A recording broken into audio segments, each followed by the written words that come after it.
Hello guys, welcome back to our YouTube channel. അപ്പോൾ ഇന്നത്തെ ഒരു പുതിയ വീഡിയോയിലേക്ക് എല്ലാവർക്കും സ്വാഗതം. ഇന്നത്തെ വീഡിയോ വന്നിട്ട് വളരെ ടേസ്റ്റി ആയിട്ടും ഈസി ആയിട്ടും ഉണ്ടാക്കാൻ പറ്റിയ മധുഹൂത്ത് റെസിപ്പിയാണ്. അപ്പോൾ വീഡിയോ ഫുള്ളായിട്ട് എല്ലാവരും കണ്ടു നോക്കും.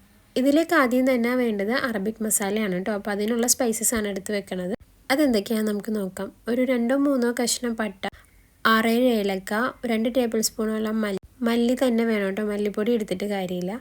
അതേപോലെ 1 ടേബിൾ സ്പൂൺ അളവിൽ ജീരകം, കുരുമുളക്, 1 ടേബിൾ സ്പൂൺ അളവിൽ കറിയാമ്പും, 1 തക്കോലും. എന്നിട്ട് ഇതെല്ലാം കൂടെ ഒന്ന് പാനിലിട്ട് നല്ലപോലെ ഒന്ന് ചൂടാക്കി എടുക്കുക. ലോ ഫ്ലെയിമിൽ ഇട്ടിട്ട് മാത്രം ചെയ്യാവുള്ളൂ കേട്ടോ, അല്ലെങ്കിൽ അത് കരിഞ്ഞു പോകാനുള്ള ചാൻസ് കൂടുതലാണ്. അപ്പോൾ അതെല്ലാം നമ്മൾ വറുത്തതിന് ശേഷം ഇത് മിക്സിയിലേക്ക് ഇട്ടിട്ട് പൊടിച്ചെടുക്കുക. ഇതാണ് കേട്ടോ ഈ മധുഹൂത്തിൻ്റെ സീക്രട്ട് ആയിട്ടുള്ള അറബിക് മസാല. അപ്പം നമുക്ക് മസാല ഇവിടെ റെഡി ആയിട്ടുണ്ട്. ഇനി ബാക്കി പരിപാടിയിലോട്ടൊക്കെ പോകാം.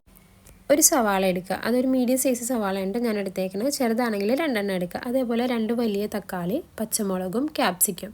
അതിൽ ക്യാപ്സിക്കം ഒഴികെ ബാക്കി എല്ലാം കൂടി എടുത്ത് നല്ലപോലെ അരച്ചെടുക്കുക. അടുത്തതായിട്ട് ഇതിലേക്ക് ഇഞ്ചി വെളുത്തുള്ളി പേസ്റ്റാണ് കേട്ടോ വേണ്ടത്. അപ്പോൾ അതും കൂടെ നമുക്ക് നല്ലപോലെ പേസ്റ്റാക്കി എടുക്കാം. അതും റെഡി ആയിട്ടുണ്ട്. ഇനി നമുക്ക് പരിപാടിയിലോട്ടൊക്കെ തുടങ്ങാം. ഇത്രയും തന്നെ ഉള്ളൂ മധുഹൂത്ത് ഉണ്ടാക്കാനുള്ള പരിപാടി. ബാക്കിയെല്ലാം സിമ്പിളായിട്ടുള്ള കാര്യങ്ങളാണ്. കുക്കർ വെച്ചിട്ടുണ്ട്, ഓയിൽ ഒഴിക്കുക. അതൊന്ന് ചൂടായി വരുമ്പോഴത്തേക്കും അതിലേക്ക് 2-3 കറിയാമ്പും കുറച്ച് കുരുമുളകും കൂടെ അതിലേക്ക് ഇട്ടൊന്ന് മൂപ്പിച്ചെടുക്കുക. അതിനുശേഷം അരിഞ്ഞതിൻ്റെ ബാക്കി കുറച്ച് സവാള അതിലേക്ക് ഇട്ട് കൊടുക്കുക. അതിനോടൊപ്പം തന്നെ ക്യാപ്സിക്കത്തിൻ്റെ പകുതി മതി നമുക്ക്. ആ പകുതി ഒന്ന് കട്ട് ചെയ്തിട്ട് അതും കൂടെ ചേർത്ത് കൊടുക്കുക. അതിലേക്ക് ഇഞ്ചി വെളുത്തുള്ളി പേസ്റ്റ് 2 ടേബിൾ സ്പൂൺ ചേർത്ത് നല്ലപോലെ ഒന്ന് വഴറ്റി അതിൻ്റെ പച്ചമണം മാറും വരെ വഴറ്റിയെടുക്കുക. ഇനി അതിലേക്ക് നമ്മൾ അരച്ച് വെച്ചിട്ടുള്ള തക്കാളി പേസ്റ്റും കൂടെ ആഡ് ചെയ്ത് കൊടുക്കുക.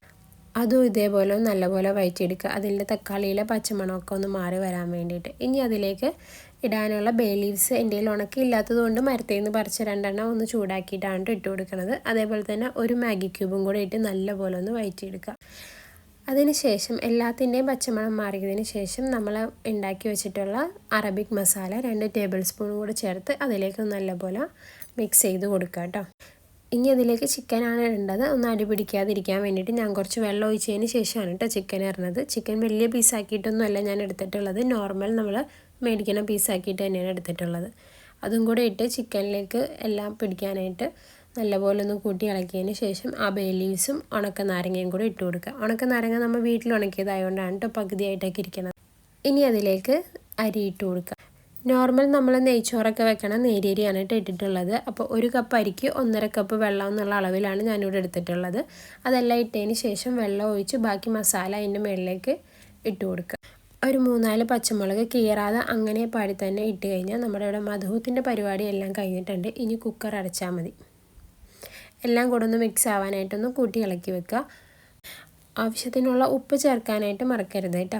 ഇനി ഒറ്റൊരു വിസിലിൻ്റെ കാര്യമുള്ളൂ, നമ്മുടെ മധുഹൂത്ത് ഇവിടെ റെഡിയായി കിട്ടും കേട്ടോ. അപ്പോൾ നമുക്ക് നല്ല അടിപൊളിയായിട്ട് കിട്ടിയിട്ടുണ്ട്. ഇതുവരെ വീട്ടിൽ ട്രൈ ചെയ്യാത്തവർ ചെയ്ത് നോക്കുക. ഇത്രയും തന്നെ ഉള്ളൂ നമ്മുടെ വീഡിയോ. വളരെ എളുപ്പത്തിൽ ഉണ്ടാക്കാൻ പറ്റിയ കുക്കർ മധുഹൂത്ത് റെസിപ്പിയാണ് കേട്ടോ. അപ്പോൾ നമ്മുടെ വീഡിയോ ഇഷ്ടപ്പെട്ട ചാനലൊന്ന് സബ്സ്ക്രൈബ് ചെയ്ത് സപ്പോർട്ട് ചെയ്യുക. അപ്പോൾ അത്രയേ ഉള്ളൂ. Okay, by.